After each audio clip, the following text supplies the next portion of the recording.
안녕하십니까. 대한의사협회 비상대책위원회 위원장 박형욱입니다. 정부의 의료농단 저지 및 의료 정상화를 위한 대한의사협회 비상대책위원회 출범을 알립니다. 먼저 대한의사협회 비상대책위원회 구성에 대해서 말씀드리겠습니다.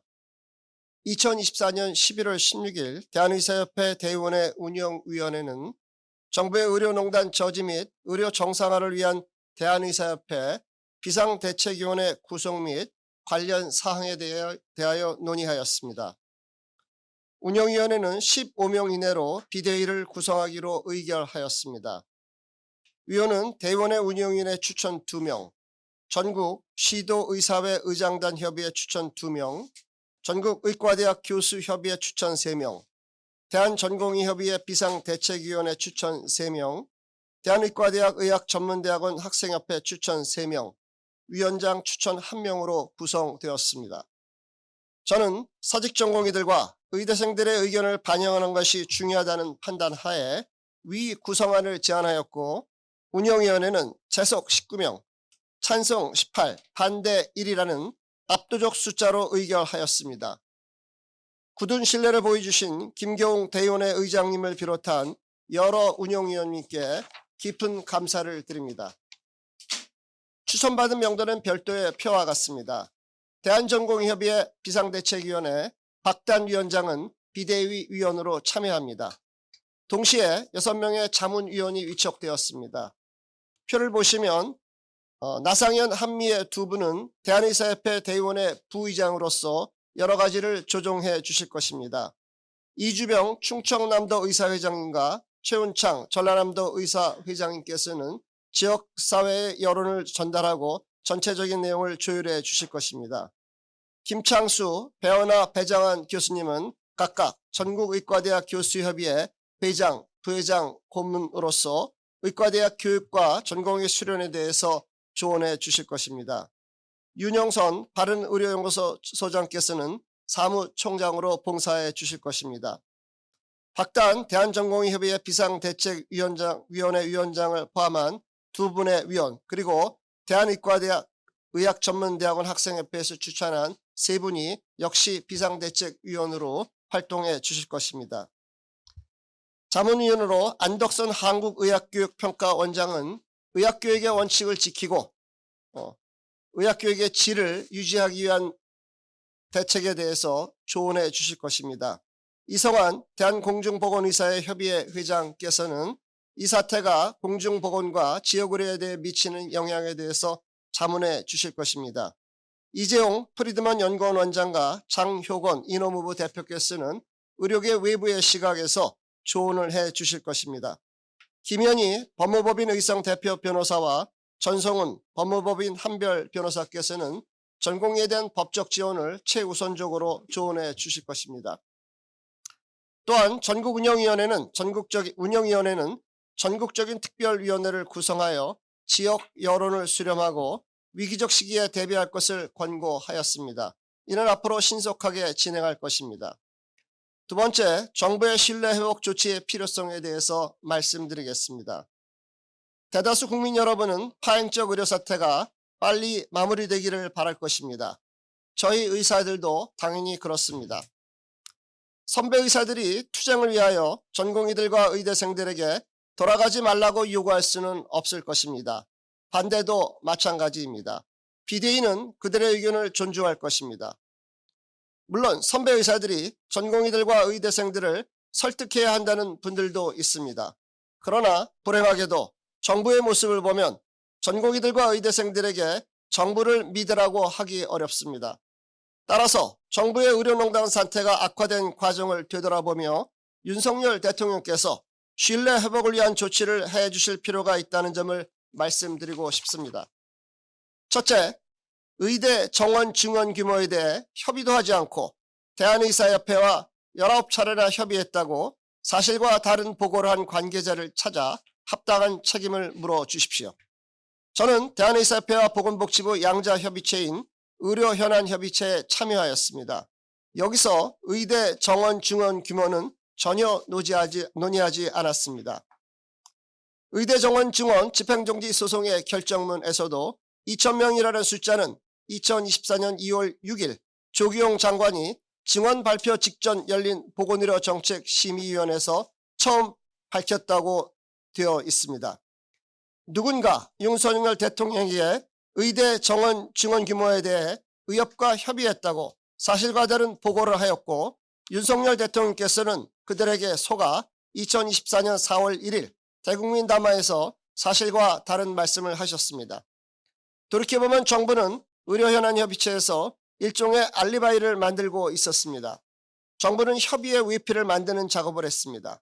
그리고 그 회피를 이용해 국민에게 의협을 불통 집단으로 전달했습니다. 이에 대해 정부는 사과 한마디 하지 않았습니다. 이것은 결코 과거의 일이 아닙니다. 협의라는 것을 이렇게 악용하는 상황에서 어떻게 전공의들과 의대생들에게 정부를 믿으라고 말할 수 있겠습니까? 둘째, 2,000명 증원이 과학적 근거가 있다고 윤석열 대통령에게 사실과 다른 보고를 한 관계자를 찾아 합당한 책임을 물어주십시오. 2024년 4월 1일 대국민 담화에서 윤석열 대통령께서는 통계와 연구를 모두 검토하였다고 말씀하셨습니다. 이에 반대하는 의료계가 과학적 근거를 내놓으라고 말씀하셨습니다. 의사인력 추계는 어떤 과정을 취하느냐에 따라 결과가 매우 다릅니다. 2020년 오용인 등은 2035년 781명에서 15,866명의 의사인력 공급 과잉이 발생한다고 추정하였습니다. 2018년 버클리 대학의 셰플러 교수는 OECD 자료를 이용하여 2030년 대한민국에서 3,821명의 의사인력 공급 과잉이 발생한다고 추정하였습니다. 사태 이후인 2024년 11월 4일 서울대학교 경제학과 김세직 교수는 향후 10년간 의료 공급 증가율은 연 3.2%로 의료 수요 증가율 1.3에서 1.9%의 범위를 1.3% 이상 앞선다고 밝혔습니다. 결국 정부의 누군가가 의사 공급 과잉이 초래될 것이라는 연구들은 쏙 빼버리고 윤석열 대통령께 보고한 것입니다. 이는 과학적 근거가 아닙니다. 의사들을 과학적 근거를 외면하는 불통 집단으로 전달한 관계자를 찾아 합당한 책임을 물어주십시오. 셋째, 사직서 수리 금지 명령 등 행정명령으로 전공의들의 기본권을 침해한 관계자를 찾아 합당한 책임을 물어주십시오. 지난 추석 전 보건복지부는 추석에 문 여는 동네 의원을 강제 지정하겠다고 밝힌 바 있습니다. 이에 한 개원이가 직원이 추석 근무를 거부할 경우 강제 근로가 가능한지 고용노동부와 보건복지부에 유권 해석을 의뢰했습니다. 그러나 묵묵부답이라고 합니다. 추석 때 본인 의사에 반해 강제 근로를 시키는 것은 근로자의 인권을 침해하는 것입니다. 그런데 사직서 수리 금지 명령으로 이직의 자유를 침해하는 것은 훨씬 크게 기본권을 침해하는 것입니다. 보건복지부는 사직서 수리 금지 명령으로 거의 3개월 동안 전공의들이 다른 의료기관에 취업하지 못하게 만들었습니다. 게다가 보건복지부는 수련기간이 월급을 지급할 의무가 없다고 공문을 내려보냈습니다. 공무원이 직무 수행 능력 부족으로 직위 해제 처분이 되어도 봉급의 80%를 지급합니다. 심지어 공무원이 형사사건으로 기소되어 직위 해제된 경우에도 봉급의 50%를 지급합니다. 당연히 일상적 상황에서 근로를 하지 않은 근로자에게 사용자가 급여를 제공할 의무는 없을 것입니다. 그러나 보건복지부가 사직서 수리 금지 명령이라는 공적 행정명령으로 전공의들의 이직을 막았다면 먹고 살기는 해 주었어야 합니다. 어떤 분은 무조건 협상과 대화를 해야 한다고 말하기도 합니다.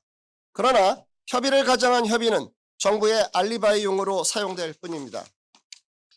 앞서 언급한 의료현안협의체가 실제 사례입니다. 윤석열 대통령께서 진정한 협의가 가능할 것이라는 믿음을 주시기를 간곡히 청합니다. 세 번째, 의료 시스템의 문제를 전공의 책임으로 전가하는 정부의 문제입니다. 사직 전공의들이 돌아가기 위해서는 수련 과정에서 합당한 보호가 있어야 하고 수련 후 미래가 보여야 합니다. 근로기준법에 따르면 주당 최대 40시간, 노사 합의하에 주당 52시간 근로가 가능합니다. 법은 그 이상의 근로를 금지하며 국민을 보호하고 있습니다. 그런데 전공의들은 바로 그 법의 이름으로 주당 최대 88시간 일하게 만들어 놓았습니다. 전공의들은 국민인가요? 또한 전공의들은 의료소송의 위험에 심각하게 노출되어 있습니다. 전공의들은 응급실과 병동에서 밤을 새워 환자를 진료합니다. 아차하는 순간 의료사고가 발생하면 수억 수십억 원의 손해배상 책임을 질 수도 있습니다. 경찰과 검찰에 불려다니고 징역 또는 금고형을 선고받을 수도 있습니다. 이런 상황을 내버려 두고 수련을 받으라고 할 수 있는지 심각하게 돌아봐야 합니다. 정부는 개선한다고 하지만 흉내만 낼 뿐입니다. 2024년 11월 14일 의료개혁특별위원회는 가칭 의료사고심의위원회를 구성해 중과실 위주 기소를 하겠다고 발표하였습니다. 중과실인지 여부에 대한 전문적 판단을 주로 비전문가들이 모인 위원회에서 심의하겠다고 합니다. 그런 나라가 있는지요? 의료개혁특별위원회라는 위원회를 만들고 거기서 또 위원회를 만들겠다고 합니다. 만일 의료사고심의위원회에서 중과실이 아니라고 판단했는데 검사가 기소하면 막을 방법이 있는지요? 지난 9월 24일 대검찰청 수사심의위원회는 김건희 여사에게 명품 가방 등을 건넨 최재형 목사에게 기소를 권고했습니다. 그러나 서울중앙지검은 이를 무시했습니다. 그것을 교정할 방법도 없습니다. 앞으로 전공의들은 의료사고심의위원회에 불려다닌 후 다시 검사에게 불려다닐 수 있습니다.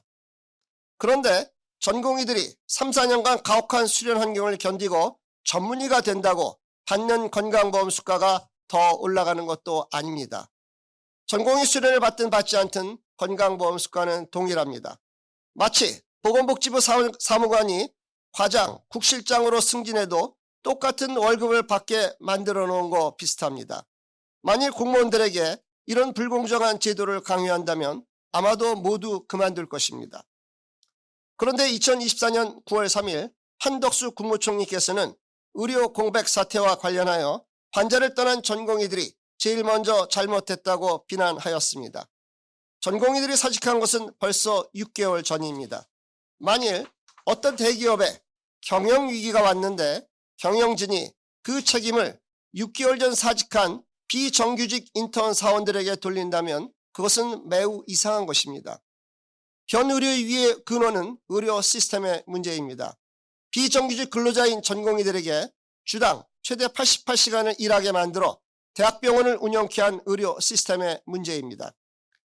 그런데 한덕수 총리께서 이런 의료 시스템의 문제를 외면하고 가혹하게 이루어온 전공의들에게 책임을 돌리며 비난한 것입니다. 정부의 이런 태도를 보면서 선배 의사들은 전공의들에게 정부를 믿으라고 말하기 어렵습니다. 총리께서 저렇게 전공의들을 비난하는 상황에서 전공의 수련 환경이 얼마나 개선될 수 있을지 지극히 의문입니다. 네 번째, 정부 실패를 시장 실패라며 의사의 이기심에 책임을 돌리는 보건복지부 정책의 문제입니다. 2024년 2월 보건복지부는 소위 필수의료 정책 패키지라는 이름으로 제대로 논의되지도 않은 설익은 정책들을 내놓았습니다. 보건복지부는 제2차 건강보험 종합계획에서 중증 응급 등 공급 부족이 시장 실패라고 진단하고 있습니다. 필수의료 정책 패키지에도 동일한 표현이 나옵니다. 시장 실패는 자유방임 상태의 시장이 자원을 효율적으로 배분하지 못하는 현상을 말합니다. 우리나라 건강보험 수가는 정부가 결정하는데 필수의료 파탄이 왜 시장 실패인지요? 권준혁 미국 클리블랜드 병원 교수는 한국의 간 이식 비용은 미국의 16분의 1 수준이라고 말합니다. 그런데 1년 후 생존율은 한국이 95%로 미국의 90%가 높다고 합니다. 미국의 16분의 1 수준인 우리나라 간 이식 비용은 자유방임 상태의 시장이 만든 것이 아닙니다. 우리나라 필수의료 파트는 명백히 정부 실패입니다. 그런데도 정부는 시장 실패라고 진단합니다. 이는 다시 의사의 이기심 탓으로 이어집니다. 보건복지부는 불공정 의료 생태계의 원흉으로 실손보험과 비급여 미용의료를 거론합니다. 이 분야에 문제가 있는 것도 사실입니다. 그러나 미국의 16분의 1 수준인 우리나라 간 이식 비용이 미용의료 때문에 만들어진 것인지요? 지난 의료현안협의체에서 저는 보건복지부 공무원들께 이렇게 말씀드렸습니다. 실손보험에 문제가 있으면 개선해야 한다. 그런데 그 이면에 초저수가 문제가 있지 않나. 다른 나라의 의료 수가와 우리나라 건강보험 수가를 비교해서 객관적 데이터에 근거하여 문제를 해결해야 되지 않나. 이렇게 말씀을 드린 적이 있습니다. 그러나 보건복지부는 이런 객관적인 데이터를 만들지 않습니다. 그러면서 정부 실패를 시장 실패로 진단하고 의사들의 이기심 때문에 필수 의료 위기가 왔다고 전달합니다. 그리고 온갖 규제를 예고합니다. 뉴스위크지는 해마다 전 세계 최고 병원을 선정해 발표했습니다. 2024년 올해는 250개 세계 최고 병원을 선정했습니다. 우리나라 병원은 모두 17개가 선정되었는데 대부분 수도권의 민간 사립대학 병원입니다. 그런데 지금으로부터 66년 전인 1958년 우리나라 최고의 병원은 국립중앙의료원이었습니다. 국립중앙의료원은 스칸디나비아 3국의 지원으로 설립되었습니다. 당시 국립중앙의료원은 극동아시아 최고 시설의 병원이었습니다. 지난 66년 동안 이름도 없던 우리나라의 민간 사립대학 병원들이 전 세계 최고 수준의 병원으로 성장했습니다. 그런데 도대체 왜 보건복지부가 운영하는 국립중앙의료원은 지난 66년 동안 상대적으로 이렇게 뒤떨어지게 된 것일까요? 누가 과연 개혁의 대상인가요? 66년 전 아시아 최고 시설의 병원을 이렇게 만든 보건복지부인가요? 아니면 이름도 없던 병원들을 전 세계 최고 수준의 병원으로 발전시킨 의사들인가요? 보건복지부가 자신들의 책임은 외면하고 잘못된 진단과 잘못된 필수의료 정책 패키지를 내놓자 전공의들은 미래에 대한 희망을 접은 것입니다. 묵묵히 가혹한 수련 환경을 견디던 전공의들이 정신이 번쩍 든 것입니다. 다섯 번째, 윤석열 대통령께 드리는 요청과 비대위의 방향입니다. 돌이켜보면 이런 상식이 무시되었습니다. 정부는 의료계에 의대 정원을 몇 명 증원해야 돼. 근거는 이런 것들이야 라고 정직하게 말하면 되는 것입니다. 그러면 의료계는 의대 정원을 증원하지 않아도 돼. 근거는 이런 것들이야 라고 답했을 것입니다. 양자 사이에 합의를 이루지 못하면 제3의 전문가들의 객관적 판단을 구해보자. 이렇게 해결책을 모색해가면 되는 일이었습니다. 그런데 불행하게도 정부는 이런 상식적인 대화를 전혀 하지 않았습니다. 결자 해지입니다. 정부는 의료부문에 갖가지 시한폭탄을 장착해 놓았습니다. 정말 대화를 원한다면 먼저 시한폭탄을 멈추기 바랍니다. 그러나 정부는 이 시기만 버티면 된다고 생각하고 있습니다. 그러나 급격한 의대 증원은 10년 후유증을 낳을 것입니다. 앞으로 그 책임을 누가 지는지요? 아무도 책임지지 않을 것입니다. 대한의사협회 비대위를 출범하면서 다시 한번 윤석열 대통령께 간곡히 요청드립니다. 윤석열 대통령께서 정부를 신뢰할 수 있는 조치를 해주시고 시한폭탄을 멈추게 해주신다면 현 사태가 풀리는 단초가 될 것입니다. 정부의 특별한 변화가 없다면 대한의사협회 비상대책위원회는 정부의 의료농단에 대해 지속적으로 저항하고 투쟁하는 길로 나갈 수밖에 없습니다. 그것은 우리 사회 모두에게 불행한 일입니다. 그렇게 되지 않기를 간절히 소망합니다. 감사합니다. 혹시 전체적인 내용에 대해서 질문이 있으면 답변하도록 하겠습니다. 예, 소속을 밝히고 말씀해 주시기 바랍니다. 예. 좀 크게 말씀해 주시고요. 채널A 이다혜 기자입니다. 대화를 위해서 제거해야 하는 시한폭탄 말씀을 해주셨는데 이게 구체적으로 무엇인지 궁금한데요. 앞서 말씀하셨던 정부 신뢰 회복 조치 3가지 말씀해 주셨는데 이게 정부와 협의하는 선결 조건이라고 봐도 되는지 일단 궁금하고요. 두 번째로 여야 의전 협의체에 대해서 의료계에서 특히 이제 전공의들 사이에서 무의미하다, 참여해서는 안 된다는 의견이 많은데 대화를 하게 된다면 이 여야 의전 협의체 그러니까 청결 조건이 해결된다면 여기 참여하실 수 있는 건지 아니면 새로운 협의 기구를 다시 구성해야 한다고 보시는지 궁금합니다.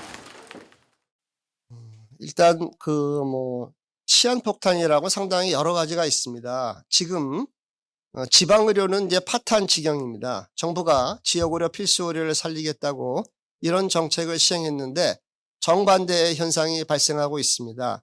아마도 경영위기가 심각한 것도 여러 곳에 있다고 들었습니다. 그런 것도 시한폭탄이고요.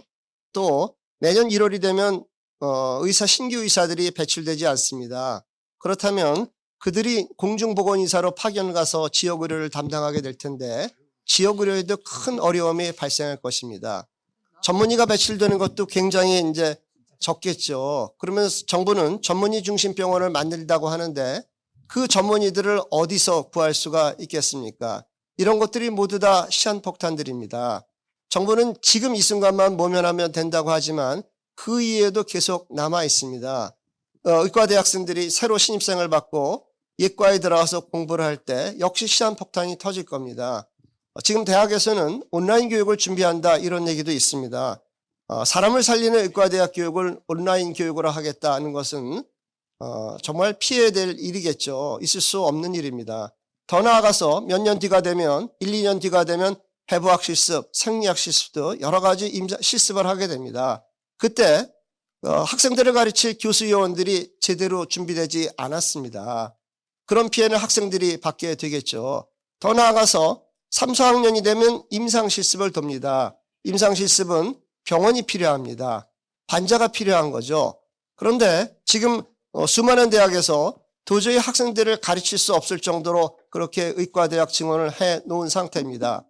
이들을 나중에 누가 어떻게 감당하겠습니까? 국민들은 그냥 협의만 하면 문제가 될 것이다 라고 생각하시지만 이 문제는 10년 이상 후유증이 갈 것입니다. 그런데 정부는 이에 대해서 어떠한 대책도 실효적인 대책도 내놓지 않고 있습니다. 그러면서 협의만 하면 된다 이런 태도를 보이고 있는 거죠. 그래서 이러한 시한폭탄들에 대해서 정부가 냉정히 판단하고 문제를 해결해 주셔야 됩니다. 이것은 늦으면 늦을수록 해결이 어렵습니다. 정부가 정책의 좋은 면만을 바라보고 정책의 부작용에 대해서 생각을 하지 않는다면 심각한 문제입니다. 의사가 암 환자를 치료하면서 암을 제거했다 그러면서 환자가 사망했는데도 자기는 암을 제거했다고 좋아합니다. 그러면 안 될 것입니다. 또 아까 세계 이제 신뢰 회복 조치가 선행 조건이냐 이런 질문을 하셨는데요. 그것만 있는 것은 아니죠. 당연히 그것은 기본적인 어떤 신뢰 회복 조치고 조금 전에 말씀드린 시한폭탄을 제거하는 여러 가지 조치가 있어야 되지 않을까 생각이 됩니다. 그리고 여야의정협의체에 대해서도 물어보셨는데요. 사실 그 문제는 비대위가 구성돼서 또 비대위원들과 전공의 의대생들의 의견을 구해야 된다고 생각을 합니다. 저 혼자 독단적으로 결정할 수 있는 문제는 아니라고 생각합니다. 다만 현재 여야의정협의체가 진행되는 상황을 볼 때 과연 저기서 저런 어떤 형태에서 유의미한 결과가 나올 수 있을지 굉장히 회의적입니다. 아마도 다른 비대위원들께서도 비슷한 생각을 하지 않을까 그렇게 추정을 해봅니다. 예, 이상입니다. 예, 말씀해 주시죠. 저 뒤에, 예. 예, 안녕하세요. 한국일보의 박지영 기자입니다. 대전협이 이때까지 줄곧 2025년 증원 백지화를 요구해 왔는데 비대위 역시 2025년 증원 백지화를 계속 요구하시는 것인지 궁금합니다. 그건 역시 이제 비대위원들이 모여서 결정할 문제입니다. 근데 일단 제 생각을 말씀을 드리면 그렇게 말씀드릴 수밖에 없는 이유에 대해서 조금 전에 말씀을 드렸습니다. 만약에 지금 이미 상당히 늦었습니다. 협의를 하든 합의를 하든 합의를 하지 않든 의대 교육은 파행으로 돌아갈 것이고 이것은 10년 이상 지속될 가능성이 높습니다. 그런데 의료계가 섣불리 그래 어쩔 수 없으니까 합의를 해. 그러면 그것을 누가 책임지게 될까요? 아까 제가 말씀드렸지만 이 정권이 10년 이상 가는 게 아닙니다. 2, 3년 지나면 장관도 대통령도 물러나시고 장차관도 물러나고 비서관들도 물러나실 겁니다. 그때 누가 책임을 질 것인가요? 그냥 의료계가 합의했다. 그리고 또 지나가게 될 것입니다. 그리고 현장에 남아있는 학생들과 의과대학생들과 의대 교수들은 계속 고통을 겪어야 됩니다. 그런 상황에서 섣불리 정부의 정책에 대해서 어쩔 수 없다는 식으로 찬성할 수는 없는 문제라고 생각합니다. 예, 말씀해 주시죠. 마이크를 주시겠습니까? 예.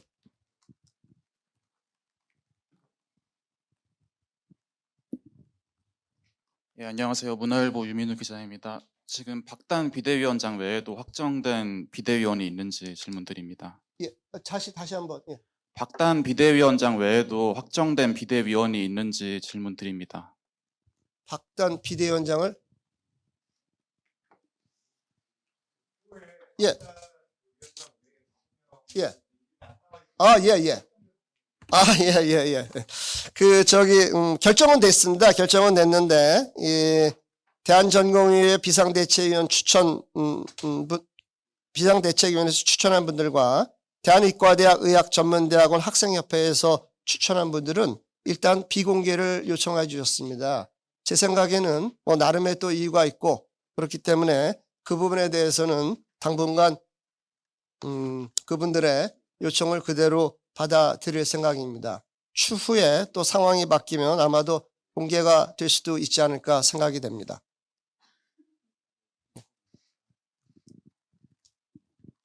네, 안녕하세요. 서울신문 한지은입니다.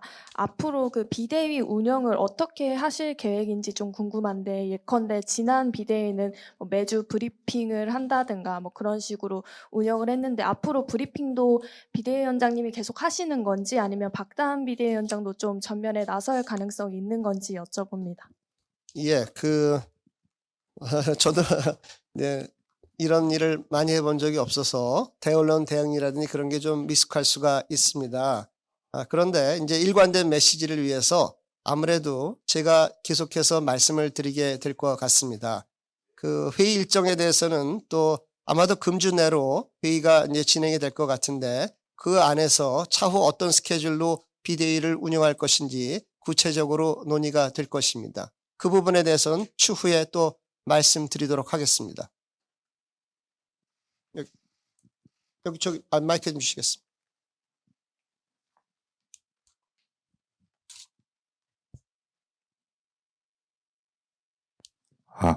예, 아시아경제 최태원입니다.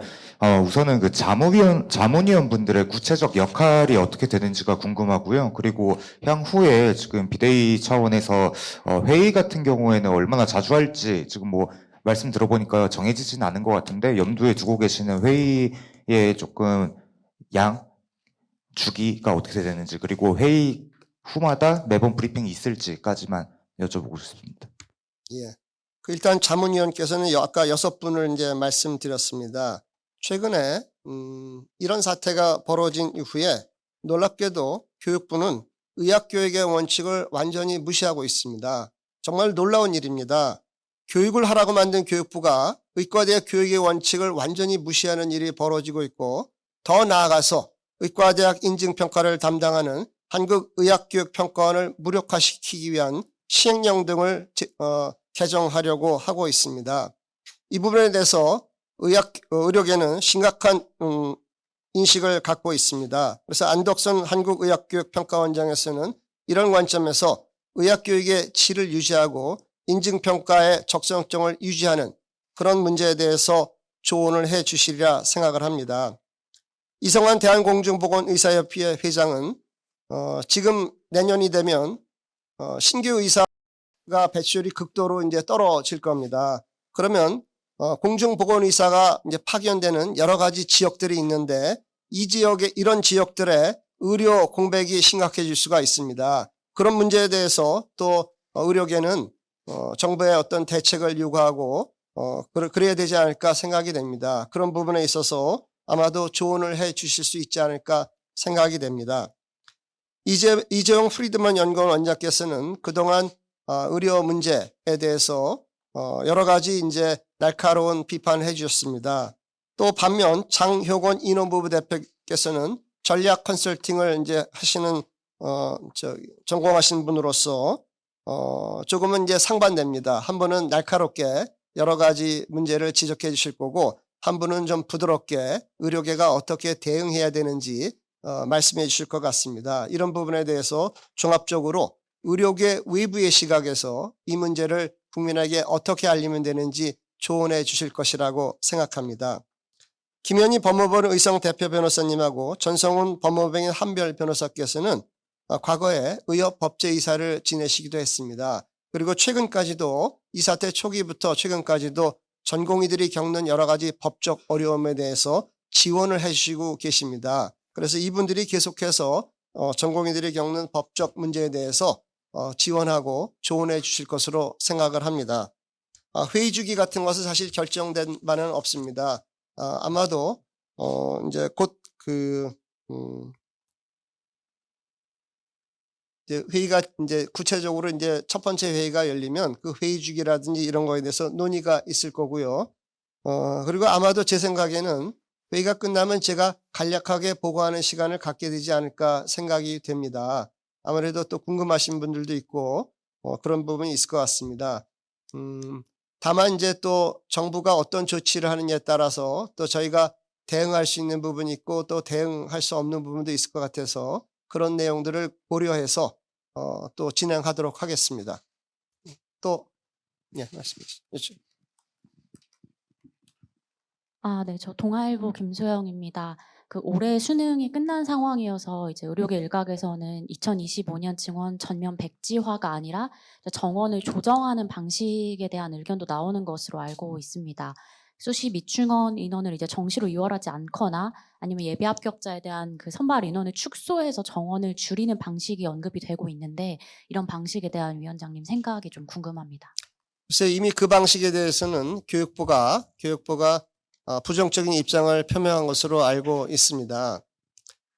그런데 어떤 교육에 있어서 우리나라가 굉장히 이상한 상황에 처해 있습니다. 예를 들어서 의과대학 학생들의 휴학 승인 문제만 하더라도 그것은 대학 총장의 권한입니다.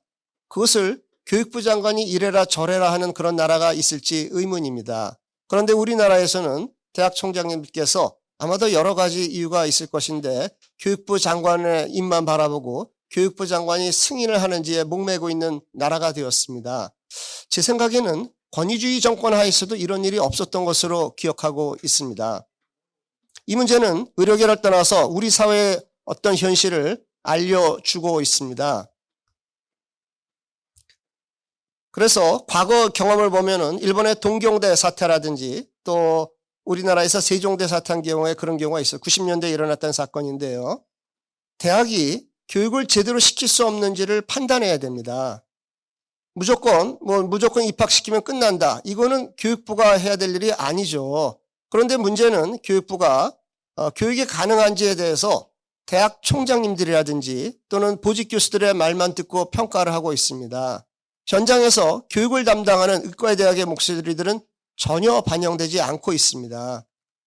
그래서 제 생각에는 의과대학 교수협의회라든지 의과대학 교수에서 이런 부분을 좀 더 짚어주실 필요가 있고 그 이전에 일단 정부가 교육부가 교육이 불가능하다고 판단되면 어떤 방법을 통해서라도 입학을 정지시키거나 최소화하는 방향으로 가야 된다고 생각합니다. 다시 한번 말씀드리지만 입학만 시켜놓다고 끝나는 게 아닙니다. 입학을 시키기 전에 그 학생들을 4년 동안, 의과대학은 6년이죠. 6년 교육을 어떻게 충실하게 시킬 것인가에 대한 대책이 미리 나와 있어야 됩니다. 그러한 대책이 제가 보기에는 없는 것으로 판단이 됩니다. 그것은 현재의 문제점을 장기화하고 더 심각한 문제로 만드는 것이며 결국 사람의 생명을 다루는 의학교육의 질을 크게 떨어뜨리면서 결국 환자들에게 장기적으로 큰 해가 되지 않을까 생각이 됩니다. 앞으로 잘못하다가 보면 이 시기에 배출된 이 시기 교육과정을 거친 의사들을 환자들이 피할 수도 있는 그런 아주 안 좋은 전례가 되지도 않을까 생각을 합니다. 또.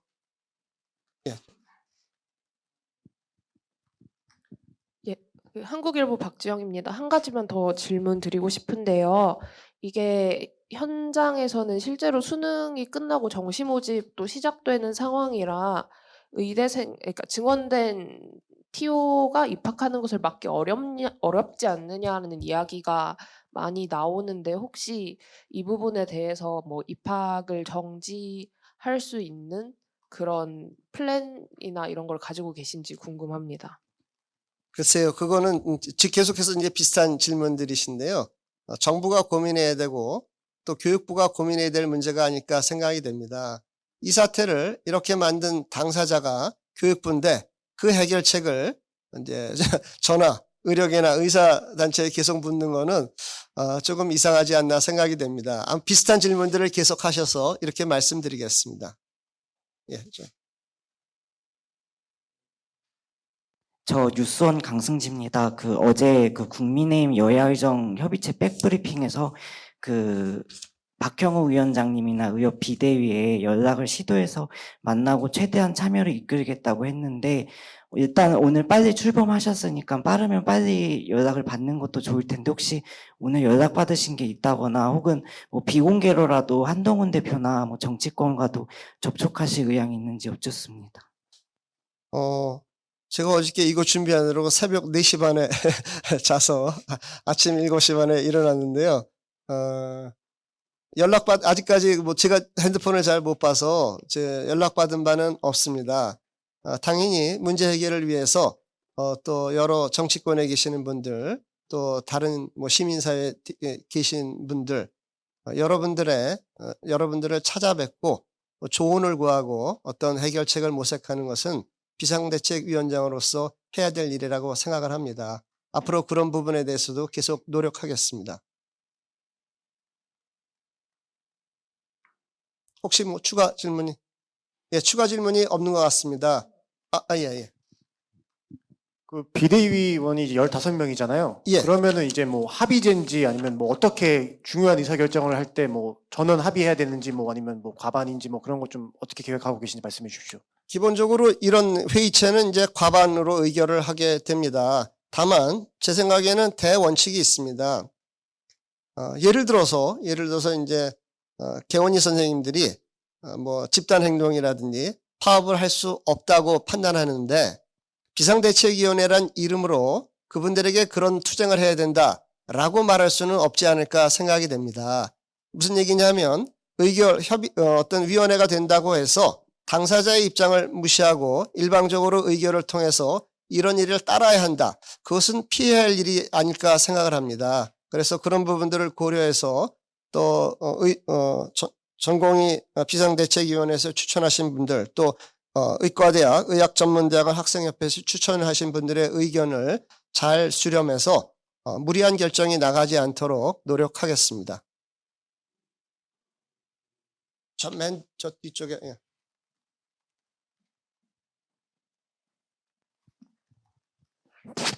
네, 안녕하세요. 머니투데이 박정렬 기자입니다. 이번에 비대위원 구성이 좀 궁금해서 또 여쭤보고 싶은데 아까 말씀도 해주셨는데 지금 여러 이제 의견들을 수렴하는 게 중요하다고 말씀을 해주셔서 혹시 복귀 전공이나 아니면 대학에 들어간 의대생도 지금 비대위원회에 포함이 됐는지 궁금하고요. 제가 좀 전에 잘 못 들었습니다. 예. 복귀 전공이나 복귀 전공이 예. 대학에 지금 들어가 있는 의대생들이 비대위원회에 포함됐는지 궁금하고요. 그다음에 지금 좀 의협의 이면택 전 회장이 자기 SNS를 통해서 여러 가지 좀 뭐랄까요? 오히려 의협의 시한폭탄 같은 발언을 이제 하고 있는데 그 중에 이제 비대위 예산에 관련돼서 홍보분과 예산 배정이 엄청나고 이걸 가지고 이제 뭔가 분란이 일어난다 이런 의견을 냈습니다. 혹시 알고 계신지 좀 궁금합니다. 예, 알고 있습니다.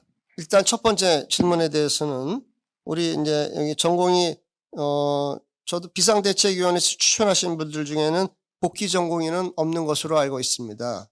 의과대학 학생협회에 추천한 분들도 마찬가지로 없는 것으로 알고 있습니다.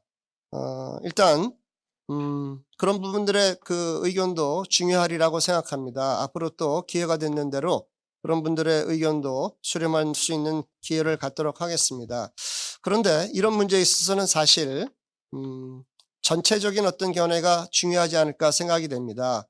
일부의 의견을 완전히 무시해서도 안 되겠지만 일부의 의견이 전체 의견인 것처럼 전달돼서도 안 된다고 생각합니다. 현실적인 어떤 것들을 정확히 파악해서 비대위를 운영해 나가야 되지 않을까 생각합니다. 두 번째, 비대위에서 예산 홍보 분과의 문제점에 대해서 그런 포스팅을 하신 것을 알고 있고, 또 아무리 좋은 일이라 하더라도 또 이렇게 절차에 어긋나거나 또 합당하지 못한 일을 한다면 문제가 되겠죠. 그래서 비대위에서 그런 지적을 오히려 비대위 홍보라든지 이런 비대위 운영에 대해서 조심해야 될 부분이 있는 거구나라는 것을 저희가 이해하게 됐고 그런 부분들을 신중하게 처리하도록 하겠습니다. 또 질문이 끝나지 않으시네. 네, 서울신문 한지은입니다. 하나 더 여쭤보고 싶은데 이번 비대위 출범 배경이 조금 남다르긴 하잖아요. 이면택 전 회장이 탄핵되면서 출범된 곳이니만큼 지난번 비대위나 의협 집행부랑 좀 차별점을 갖고 있는지 궁금한데 혹시 이런 것들이 다 받아들여지지 않을 때 투쟁도 하신다고 하셨는데 그 투쟁 방식은 또 어떤 걸로 생각하고 계신지 궁금합니다. 그 부분도 사실 이제 안에서 논의가 필요합니다. 다만 이제 그 현행 비대위는 대의원의 이제 대의원의 임시총회에서 무한정 지속되는 또 기한 없이 계속 진행되는 비상대책위원회가 아니라 다음 이제 차기 회장이 선출될 때까지로 이렇게 이제 기간이 제한이 되어 있습니다. 아마도 거기에는 또 여러 가지 뜻이 있지 않을까 생각이 됩니다. 첫 번째는 신중하게 여러 가지 결정을 해야 된다. 그리고 또 이 비대위가 차기 선거와 관련해서 뭐 선거판 비슷하게 이렇게 또 운영되면 안 된다. 그런 어떤 우려가 있었던 것으로 이해하고 있고 그에 맞춰서 비대위 운영을 진행할 생각입니다. 예, 질문이 이제 거의 끝나고 또 해주시네. 네, 저 뉴스원 강승지입니다. 그 비대위 존속 기한 일단은 오늘부터 출범하셨는데 뭐 회장 선거가 어떻게 될지 모르지만 예. 뭐 종결까지 지금 염두에 두고 비대위 활동하시는 건지 아니면은 회장 뽑히고도 비대위 계속 할 수 있는지 싶습니다.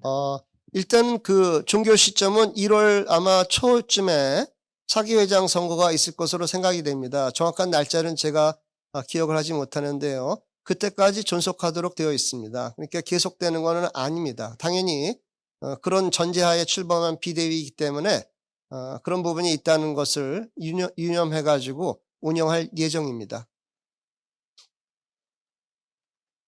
예, 많은 분들이 질문해 주시고 많은 분들이 참석해 주시고 또 관심을 가져주셔서 감사드립니다. 이상 정부의 의료농단 저지 및 의료정상화를 위한 대한의사협회 비상대책위원회 출범에 대해서 알리는 말씀을 마치도록 하겠습니다. 감사합니다.